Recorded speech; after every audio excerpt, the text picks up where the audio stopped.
Everyone, it's Mary with SayreSeer Tarot. This is, and my crazy shirt too, my autumn crazy shirt. And this is your daily channel message for October 30th.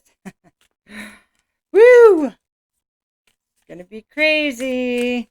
It feels like it. It feels like the energy's building. It's gotta be chill, huh? Try not to get triggered. Okay. Are you ready? All right. Here we go. Hippocampus and Tanku. Okay, so Tanku. I'm going to have to really learn how to pronounce some of these names. I'm being vocabulary challenged. Yeah, I make stuff up too. Okay, hippocampus. So that is the mythical creatures oracle. Okay, so let's check out Tinku. Tinku.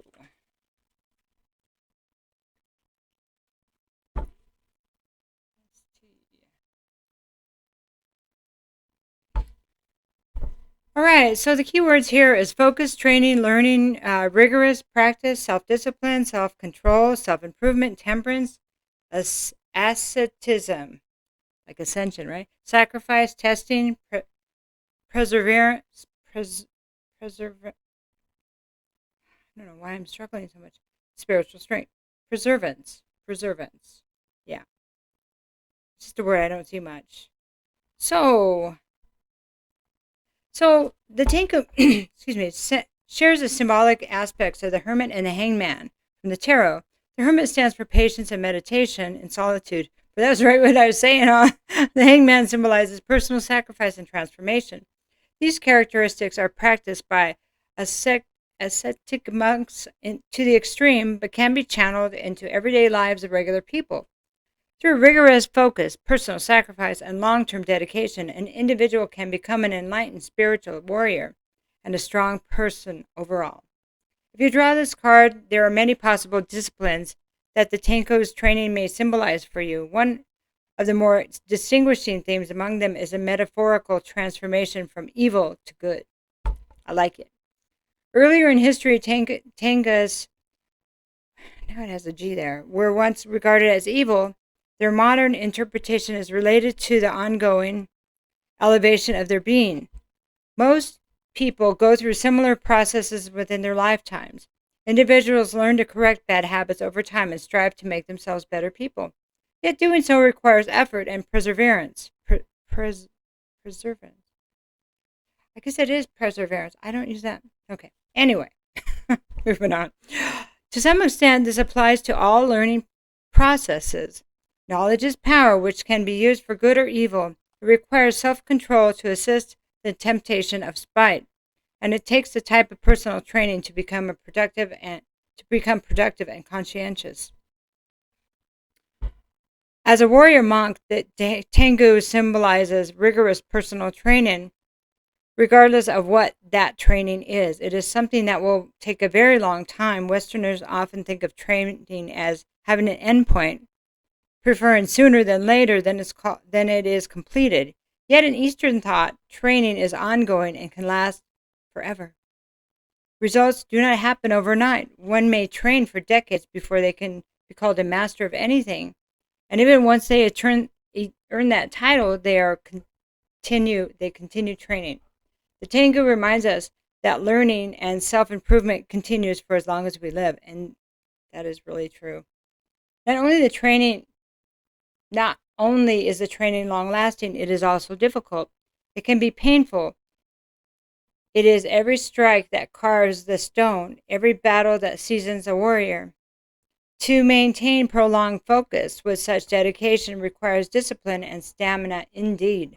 The Tengu does not take anything lightly.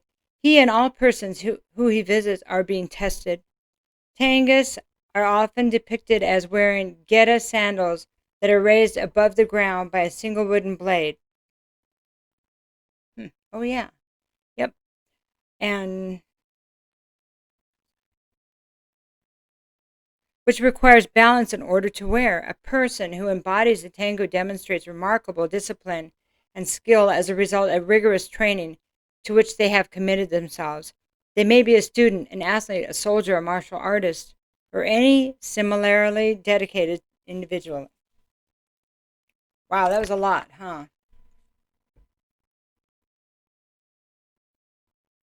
So it's mastery. It's mastery in so many ways. I think a dedication to be a good person, to do the right thing. It's lifelong because we learn more and more. Things change. We change. Okay. So the hippocampus, excuse me, is forward motion, adventure, journeys, travel, motivation, action, movement, energy, eagerness, impatience, frustration, change, risk taker, determination, gut instinct. All right. Yeah, I'm going to shorten this one up for you. This symbolizes the desire to move.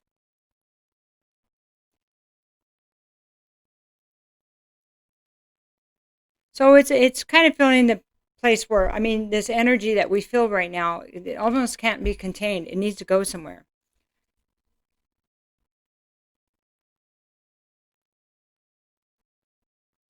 So this symbol embraces Neptune, which is like a chaotic symbol and uncontrollable vigor. This is also associated with the zodiac sign Pisces. It's a feeling of being restrained and anchored by outside forces, from which this hippocampus is trying to move away. Once cut loose, it will zoom off into the horizon. So it has an important quality of Neptune and Pisces and gut instinct.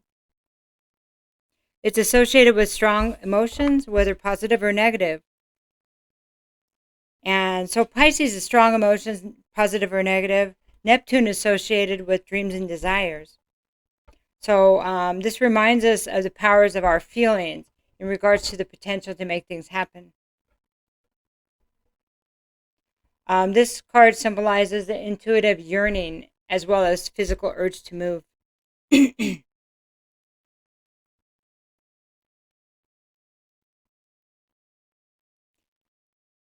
Okay, I think that's enough. I said pretty much the other stuff. Okay, so sorry about my throat chakra. So Tengu, so these are balancing each other. Tengu is a need to learn and to balance with energies over and over again. And so the hippocampus talks about being inspired by emotions, right? And movement. So, but it's not just about how we feel. We need to weigh the feelings. We need to weigh them with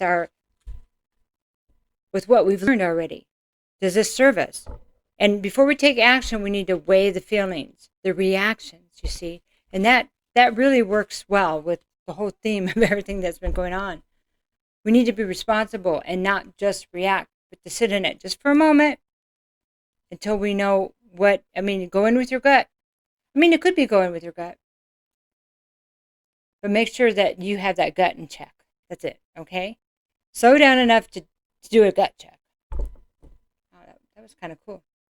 Okay, we're just going to do another oracle here. It's all about the oracle this time. We've got the stories, So oracle. Okay, so this is Caterpillar, and this card is about hunger. Hunger. Wow.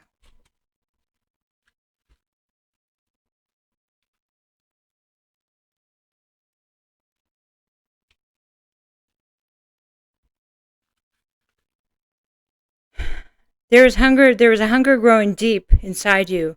Look to the caterpillar to find the right spiritual path. Yeah, there you go. Remain focused and take in as much as you can. You have a remarkable journey ahead. So this is about becoming the Tengu, right?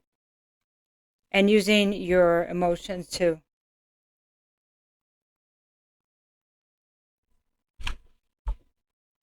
Using your emotions to set you in the right direction with the hunger.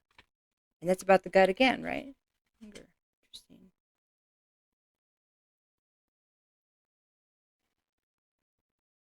Okay. Well, we're just going to do a few tarot now. Is it this one? Okay. No, this one. Okay, we're going to use the Raven deck. Don't get too long. Just give us a few tarot cards to just wrap this up, please.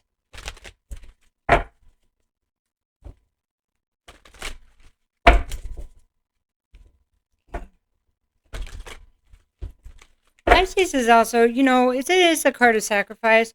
And Tango talked about sacrifice.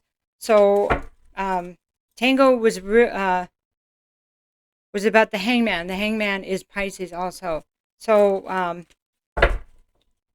about the sacrifice, okay.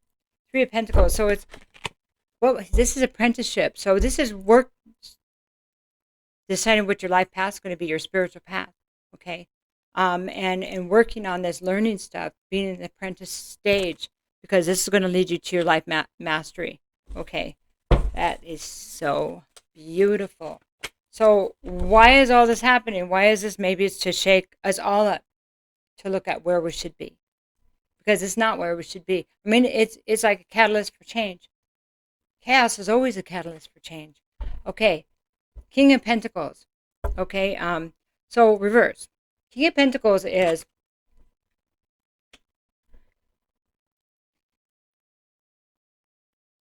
any earth energy, and so Taurus, Capricorn, Virgo.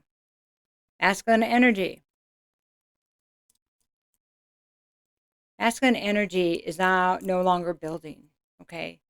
It's no longer building, okay? So there's a certain amount of the masculine energy that has been distorted, okay? And there's a lot of distorted energy. Not just saying masculine, but right here, that's what this is saying to me through this card right now, okay? There's a whole another conversation can take place, but this is about the person who appears to be the king and doesn't present themselves. I mean, they show up kind of like a king, I'm the king, but not really behind. They're not building. They're not taking care of people. They're not being good husbands, good fathers. And that's the energy that we may not be working with anymore, because it's about honor now. It's about doing the right thing, becoming better people. Better people, better families, better countries. All of that. Better world. Okay? All being individually responsible for our part in it. Okay, one more card here. Four of Wands. So then we can celebrate. Four of Wands is a happy family, a good foundation. It's marriage and family and dedication and engagements. It's not about the con man. It's not about embezzlement. It's not about backyard deals or backroom deals.